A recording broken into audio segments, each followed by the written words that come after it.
Bismillahirrahmanirrahim. Alhamdulillahirabbil alamin. Allahumma shalli wa sallim ala sayidina Muhammadin miftahi babi rahmatillah adada ma fi ilmillah salatan wa salaman daimaini bidawami mulkillah wa ala alihi wa sahbihi. Assalamualaikum warahmatullahi wabarakatuh. Kaum muslimin dan muslimat dimanapun Anda berada, kali ini saya akan menjelaskan tentang permasalahan hati dan jasmani, antara sikap batin, sikap hati, dan perilaku yang diwujudkan dengan aksi, dengan amal yang dilakukan oleh anggota tubuh kita ini. Bagaimana kita menempatkannya dalam menghadapi segala sesuatu, khususnya saat ini yang lagi dibincangkan di mana-mana, menjadi topik yang membuat khawatir banyak orang, yaitu tentang virus corona COVID-19. Bagaimana seharusnya sikap hati kita dan bagaimana sikap fisik kita. Sebelum saya jelaskan lebih jauh, kita belajar bersama, maka ada satu hal yang ingin saya sampaikan. Jangan terbiasa belajar dari potongan-potongan video ulama, ya. Ulama itu menjelaskan 1 jam, dipotong 1 menit, kemudian dipahami yang 1 menit itu dengan pemahaman yang akhirnya salah. Biasakan untuk belajar tuntas, ya, diikuti dari awal, tengah sampai akhir. Sehingga pemahaman yang didapatkan pemahaman yang benar, bukan pemahaman yang akhirnya menyimpang dari apa yang dimaksud oleh ulama itu sendiri. Khususnya kali ini, banyak orang nanya sama saya, Habib, gimana nih menyikapi corona COVID-19 ini? Apakah saya harus tetap berada di rumah? Apakah saya boleh pergi meninggalkan rumah? Apakah saya harus sholat Jumat? Ataukah saya tidak sholat Jumat? Dan sebagainya. Semuanya berkaitan dengan sikap lahiriah, ya, sikap lahiriah. Bahkan ada yang nanya, Habib, saya kan nggak takut mati itu. Saya yang takut hanya sama Allah Subhanahu wa Ta'ala. Jadi saya siap aja mau keluar kemana-mana dan seterusnya dan seterusnya. Sebetulnya bagaimana sikap yang bijak, ya, sikap yang benar, sesuai yang diajarkan oleh Allah Subhanahu wa Ta'ala dan diajarkan oleh Nabi Muhammad sallallahu alaihi wasallam. Pertama-tama perlu kita ketahui bahwasannya hati punya sikap, fisik juga punya sikap. Ya, hati punya sikap, fisik juga punya sikap. Dalam menyikapi apapun, kita tidak boleh bergantung dengan yang namanya makhluk. Qul huwallahu ahad, Allahus samad. Ini sikap hati. Jadi sikap hati itu harus bergantung hanya pada Allah Subhanahu wa Ta'ala. Minta tolong hanya pada Allah Subhanahu wa Ta'ala. Sikap hati. Jadi perlu diperhatikan baik-baik. Sikap hati, hatinya hanya minta tolong sama Allah. Hatinya hanya bergantung pada Allah Ta'ala. Artinya pada waktu yang sama di hati tidak punya harapan kecuali pada Allah Subhanahu wa Ta'ala. Di hati tidak bersandar kecuali pada Allah Subhanahu wa Ta'ala. Meskipun zahirnya sehat. Meskipun zahirnya kuat. Tidak pernah merasa kuat, tidak pernah merasa sehat, kecuali kalau dikuatkan, disehatkan oleh Allah Subhanahu wa Ta'ala. Sehingga hatinya selalu waspada, mensyukuri kesehatan tersebut. Atau di saat yang sama, punya harta yang sangat banyak. Tidak pernah percaya diri dengan hartanya, tapi hatinya percaya kepada Allah Subhanahu wa Ta'ala. Sehingga dalam setiap tarikan dan hembusan nafas, seorang muslim tidak pernah meninggalkan Allah Subhanahu wa Ta'ala. Tidak pernah bersandar kecuali pada Allah Subhanahu wa Ta'ala. Ini sikap hati. Nah, khusus terhadap COVID-19 corona. Bagaimana sikap hati kita? Ya, ini penyakit. Makhluk. Apapun itu makhluk.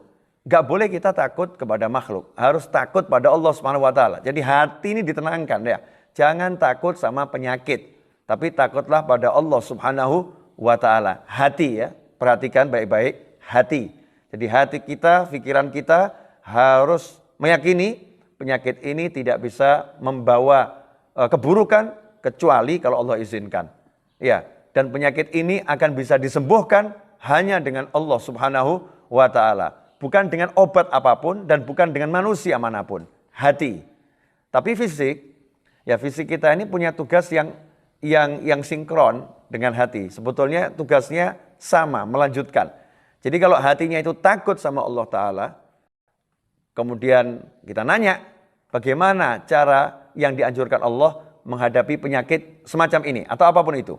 Dalam kasus ini COVID-19, virus ini menyebar dengan cepat, ya dengan mudah menyebar kemana-mana. Bagaimana sikap kita kalau kita memang nggak takut sama virus ini? Takutnya sama Allah Subhanahu Wa Taala. Nomor satu sikap kita adalah minta perlindungan kepada Allah Subhanahu Wa Taala. Itu yang nomor satu. Yang lain itu urutan berikutnya. Nomor satu betul-betul berlindung kepada Allah Subhanahu Wa Taala. Nomor satu betul-betul banyak berdoa pada Allah Subhanahu Wa Taala. Nomor satu istighfar, minta ampun, tobat kepada Allah Subhanahu Wa Taala. Sehingga Allah Ta'ala menurunkan perlindungannya kepada kita semua. Itu yang pertama. Ke Allah, Allah. Doa, sholat, birrul walidain, istighfar. Apapun itu amal soleh, dimaksimalkan. Sodakoh ya. Dawu mardhakum bisodakot. Apalagi sabda Nabi Muhammad SAW. Obati yang sakit di antara kalian dengan sedekah. Maka kita perbanyak itu sodakoh. Perbanyak istighfar. Perbanyak minta ampun. Perbanyak sholawat. Perbanyak qiraatul Quran. Dan tinggalkan maksiat. Tinggalkan maksiat. Jangan sampai ada di dalam hati rasa ingin bermaksiat, menyalahi apa yang sudah dilarang oleh Allah Subhanahu wa Ta'ala. Ini sikap yang pertama, zahirnya kita ikuti dengan meninggalkan maksiat, melaksanakan ketaatan, minta tolong pada Allah Subhanahu wa Ta'ala. Sehingga sholat hajat, minta sama Allah. Baca Al-Quran, minta sama Allah. Doa-doa perlindungan, minta sama Allah. Apapun itu, intinya adalah minta kepada Allah Subhanahu wa Ta'ala. Kemudian yang kedua, bagaimana tubuh kita seharusnya menyikapi penyakit tadi? Menyikapi penyakit ada dua hal yang dilakukan. Yang pertama, jangan dekati penyakitnya. Itu harus. Jadi penyakitnya jangan didekatin. Yang kedua, kalau penyakitnya mendekat, harus siap. Kalau penyakitnya mendekat, fisiknya harus siap. Karena itu dua hal ini harus dilakukan. Dan alhamdulillah kita punya pemerintah yang baik dan kita punya ulama-ulama yang luar biasa. Pemerintah telah memberikan himbauan demi himbauan, anjuran demi anjuran. Di antaranya adalah untuk kholwat, tinggal di rumah selama 14 hari. Ini salah satu langkah untuk menjauhi penyakit tersebut dan tidak mencari penyakitnya. Dengan berdiam di rumah selama 14 hari. Tentunya kita simak anjuran pemerintah ini dengan baik. Tentunya ya, anjuran pemerintah jalankan dengan baik. Di tempat masing-masing. Kondisi satu wilayah yang satu dengan wilayah yang lain berbeda. Dalam COVID-19 dibagi ada yang hijau, ada yang kuning, ada yang merah. Di mana wilayah kita tinggal? Kalau wilayah kita merah dan anjurannya harus berdiam di rumah, maka kita harus melaksanakan itu. Itu bagian dari takut kepada Allah Subhanahu wa Ta'ala. Bagian daripada minta tolong hanya kepada Allah Subhanahu wa Ta'ala. Karena minta tolong kepada Allah ya caranya seperti itu. Caranya menjalankan aturannya Allah Subhanahu wa Ta'ala. Di antaranya dengan mentaati ulil amri dan juga dengan menjauhi sumber penyakit tersebut. Berdiam di rumah berarti menjauhi sumber penyakit. Ya. Terus apa lagi? Ya, yang dilakukan. Kita selain berdiam di rumah, mengkonsumsi makanan-makanan yang bergizi. Makanan-makanan yang sehat. Kemudian menjaga diri agar bersih dengan menjalankan sunnah Nabi Muhammad SAW. Cuci tangan sebelum makan, ya kemudian memperbanyak untuk berwudu dan seterusnya. Menjaga kebersihan. Menjaga kebersihan, berkholwat, berdiam di rumah, mengkonsumsi makanan yang bagus. Ini upaya untuk menghindari penyakit agar tidak datang kepada kita. Dan kalau datang, siap tubuhnya dengan sudah doa dijalankan, kemudian juga sudah makan yang bagus. Kalau semua itu sudah dilakukan, maka dari awal sampai akhir, karena kita nggak bergantung pada siapapun, hanya bergantung pada Allah Ta'ala, maka ketika berdiam di rumah, kita pun minta sama Allah. Dan tidak ada jaminan kita diam di rumah penyakit nggak datang sama kita. Ya, nggak ada jaminan dengan diam di rumah penyakit nggak datang sama kita. Tapi kalau kita keluar dari rumah, di zona-zona yang merah, maka kita telah melanggar aturan yang diajarkan oleh Allah Subhanahu wa Ta'ala agar kita tidak mendatangi bahaya. Tidak boleh kita mencelakakan diri kita sendiri. Al-Quran mengajarkan seperti itu. Allah mengajarkan seperti itu. Jangan arahkan dirimu pada kehancuran. Jangan kamu menuju tempat-tempat yang bisa menghancurkan dirimu. Nggak boleh seperti itu. Singkat saya ulangi. Yang pertama, bergantung hanya pada Allah Ta'ala. Yang kedua, kalau mau bergantung sama Allah, ya minta sama Allah Subhanahu wa Ta'ala. Yang ketiga, ya jauhi penyakitnya. Dan siapkan diri kalau penyakit itu suatu waktu memang harus sampai kepada kita, maka kita siap secara zahiran. Yang keempat, setelah semua itu, jangan pernah hilang di hati. Bahwasanya semua yang kita lakukan itu tidak bisa menolak takdirnya Allah Subhanahu wa ta'ala. Sehingga kita selalu berharap, minta sama Allah, minta tolong. Dan ketika terkena apapun itu, dalam kasus ini COVID-19, tugas kita adalah mengembalikannya pada Allah Ta'ala. Inna lillahi wa inna ilaihi raji'un. Kita miliknya Allah dan kita kembali kepada Allah. Maka kita bersabar. Dengan bersabar itu kita mendapatkan pahala yang besar. Wasabru thawabuhul jannah. Dan orang yang sabar pahalanya adalah surganya Allah Subhanahu wa ta'ala. Jangan kemudian yang tinggal di zona merah, ya, sekali lagi yang saya sampaikan, yang tinggal di zona merah melanggar himbauan ulama, melanggar himbauan pemerintah, kemudian mengatakan kita berkumpul ini untuk berdoa pada Allah Subhanahu wa ta'ala. Ikhwani rahimakumullah, pernah kejadian di masa ulama-ulama yang terdahulu, ada wabah seperti ini, kemudian ada 40 orang yang meninggal dunia karena wabah tersebut. Akhirnya diperintahkan agar masyarakat untuk puasa. Setelah itu mereka berbondong-bondong pergi padang Sahara, sholat dan berdoa. Hasilnya setelah itu, dalam sehari yang meninggal 1.000 orang. Dalam sehari yang meninggal 1.000 orang. Artinya apa ini? Karena aturannya Allah Ta'ala tidak dijalankan. Ketika memang zona itu merah, wabah di situ besar, 40 orang meninggal dunia di satu lokasi, kalau sekarang jadi red zone, zona merah, maka jangan berkumpul. Seperti yang dianjurkan pemerintah, dianjurkan ulama. Di rumah masing-masing, ibadah dimaksimalkan. Nah, sekarang ini yang membuat saya prihatin adalah kurangnya anjuran untuk berdoa, kurangnya anjuran untuk minta sama Allah Subhanahu wa taala. Padahal bangsa kita ini Pancasila, sila pertama udah jelas di situ. Sila pertama ketuhanan yang Maha Esa, untuk mengembalikan segala hal pada Tuhan, pada Allah Subhanahu wa taala. Seharusnya kita berdoa dan berdoa dan berdoa dan berdoa dan berdoa. Tidak ada apa-apa aja kita berdoa, apalagi dalam kondisi yang seperti ini. Harusnya kita lebih banyak berdoa. Jangan kita menonton tayangan-tayangan yang gak ada manfaatnya. Walaupun untuk ngisi waktu, buang waktu, mungkin bosan. Ya, tetap kita harus mujahadah. Dan ikhwani rahimakumullah, kholwat itu dalam Islam dianjurkan. Iya, dalam kholwat berdiam itu ada kebaikan. Makanya saya diajarkan sama leluhur saya untuk kholwat setiap malam Jumat, dari mulai Kamis sore sampai hari Jumat itu berakhir. Dari mulai malam Jumat sampai Jumat berakhir, untuk berdiam diri, tidak keluar kecuali untuk melakukan sholat Jum'ah dan jamaah. Itu pun dalam kondisi yang normal, ya, kondisi yang normal, tidak ada musibah, tidak ada apa-apa. Nah, ini sayangnya kita ini dalam setahun mungkin tidak pernah kholwat. Nabi Muhammad SAW itu mendapatkan wahyu di Gua Hira setelah kholwat, berbulan-bulan kholwat, menyepi di Gua Hira. Ingat zikir sama Allah Subhanahu wa taala, tawajjuh pada Allah, akhirnya dapat wahyu dari Allah Ta'ala. Sekarang kita dikondisikan oleh kondisi yang gak menyenangkan ini, kita dipaksa untuk kholwat. Ya, dipaksa untuk tinggal di rumah 14 hari. Sebetulnya ini peluang yang sangat bagus buat kita untuk semakin meningkatkan ibadah. Ya, meningkatkan ibadah untuk semakin belajar. Ikhwani rahimakumullah, saya akan bacakan satu hadis untuk menutup kajian pada episode kali ini. Hadis di kitab Arba'in An-Nawawiyah, hadis yang ke-19.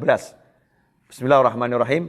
An Abil Abbas, Abdullah bin Abbas radhiyallahu anhuma qala, kuntu khalfan Nabi sallallahu alaihi wasallam yawman faqala, ya ghulamu inni uallimuka kalimat, ihfadillah yahfadka, ihfadillah tajidhu tujahak, idza sa'alta fas'alillah, wa idza ista'anta fasta'in billah, wa alam anna al-ummata law ijtama'at ala an yanfa'uka bi syai'in lam yanfa'uka illa bi syai'in qad katabahu Allah lak, wa in ijtama'u ala an yadurruka bi syai'in lam yadurruka illa bi syai'in qad katabahu Allahu 'alaik. Rufi'atil aqlam wa jaffatis suhuf. Rawahu Tirmidzi wa qala hadits hasan sahih. Hadits ini diriwayatkan oleh Imam Tirmidzi, disampaikan oleh Sayyidina Abdullah bin Abbas, sepupu Nabi Muhammad SAW radhiyallahu anhuma. Di mana Sayyidina Abdullah bin Abbas radhiyallahu anhuma berkata, suatu hari aku diboncengkan oleh Nabi Muhammad SAW. Ya, saking tawadhu'nya Rasulullah SAW itu kalau naik kendaraan mau boncengkan orang lain, enggak sendirian. Ini boncengkan sepupunya yang masih kecil, yaitu Sayyidina Abdullah bin Abbas radhiyallahu taala anhuma. Kemudian Nabi SAW berkata, faqala ya ghulam, wahai anak kecil, inni uallimuka kalimat. Sungguh aku ingin mengajarkanmu beberapa kata, mengajarkan beberapa kalimat. Ihfadillah, jagalah Allah, yahfadka, maka Allah akan menjagamu. Ihfadillah tajidhu tujahak, jagalah Allah, maka kamu akan dapati Allah ada di depanmu. Idza sa'alta fas'alillah, kalau kamu minta, mintalah pada Allah Ta'ala. Wa idza sta'anta, dan kalau kamu minta perlindungan, minta pertolongan, fasta'in billah, mintalah pertolongan dengan Allah Subhanahu wa taala. Wa'lam, dan ketahuilah, seandainya seluruh umat manusia itu berkumpul untuk memberikan suatu manfaat kepadamu, maka mereka tidak akan bisa memberimu manfaat kecuali dengan sesuatu yang telah ditentukan oleh Allah taala untukmu. Dan ketahuilah, seandainya seluruh umat manusia berencana memberikan keburukan kepadamu, mencelakakan dirimu dengan suatu hal, maka mereka tidak akan pernah bisa mencelakaimu kecuali dengan sesuatu yang telah ditetapkan oleh Allah Subhanahu wa taala terjadi kepadamu. Rufi'atil aqlam, pena sudah diangkat, wa jaffatis suhuf, dan lembaran-lembaran yang tertulis sudah kering. Artinya tulisannya sudah jadi semuanya. Ikhwani rahimakumullah, kalau kita dengar hadis dari Nabi Muhammad SAW ini sangat jelas. Apa yang diajarkan Rasulullah SAW? Ihfadillah yahfadka. Jagalah Allah. Jagalah Allah artinya apa? Semua hal yang diharamkan Allah kita tinggalkan, yang diwajibkan kita jalankan. Yahfadka, Allah yang akan jaga kamu. Ihfadillah, jagalah Allah, maka kamu akan dapati Allah di depanmu. Artinya Allah yang bimbing kita, Allah yang melindungi kita, Allah yang membela kita, dan seterusnya, dan seterusnya. Dan tadi ada satu kalimat yang sangat luar biasa dari Nabi Muhammad SAW. Seandainya seluruh makhluk ingin berbuat buruk kepadamu, tidak akan mereka bisa mencelakaimu, kecuali atas sesuatu yang telah ditetapkan oleh Allah Subhanahu wa taala. Termasuk COVID-19 ini, walaupun seluruh virus itu berada dalam dirimu, tidak akan bisa mencelakaimu dan tidak akan bisa mencelakai orang lain kecuali atas izin Allah Subhanahu wa taala. Tapi jangan salah memahami, ini sikap hati. Ya, semua ini adalah akidah, sikap hati, bukan sikap zahir. Hati kita harus yakin seperti itu, tapi zahir kita wajib menjaga. Sama seperti orang yakin, racun itu tidak bisa menyebabkan orang mati. Mati itu keluarnya roh, ajal habis. Tapi nggak boleh kita ambil racun diminum, itu namanya bunuh diri. Nggak boleh seperti itu. Sikap hati dan sikap zahir adalah dua hal yang berbeda. Dan Islam mengajarkan kita untuk berjalan dengan dua hal tersebut. Hati berjalan kepada Allah Ta'ala, zahir berjalan pada Allah Ta'ala.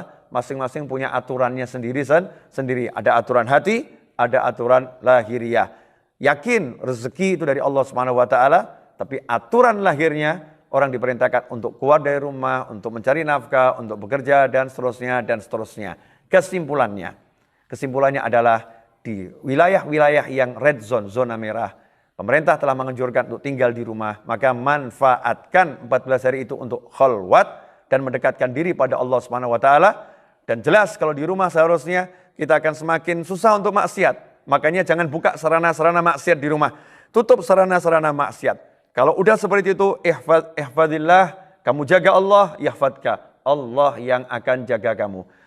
Sedangkan di wilayah-wilayah yang lain, tanya kepada pemerintah setempat. Aturan apa yang diterapkan di sini? Karena setiap wilayah punya aturannya sendiri-sendiri. Insya Allah berkah manfaat dan kita tidak gagal dalam memahami suatu permasalahan. Dan tetap bisa selalu mendekatkan diri pada Allah Subhanahu wa taala dimanapun kita berada. Dan insya Allah kalau kita kompak mengikuti anjuran pemerintah, anjuran para ulama, insya Allah penyakit ini akan segera diangkat oleh Allah Subhanahu wa taala dan kita bisa melanjutkan kehidupan jauh lebih baik dari sebelumnya. Wal afu minkum, semoga berkah manfaat. Wassallallahu ala sayyidina Muhammadin wa alihi wasallam. Alhamdulillahirabbil alamin. Wassalamualaikum warahmatullahi wabarakatuh.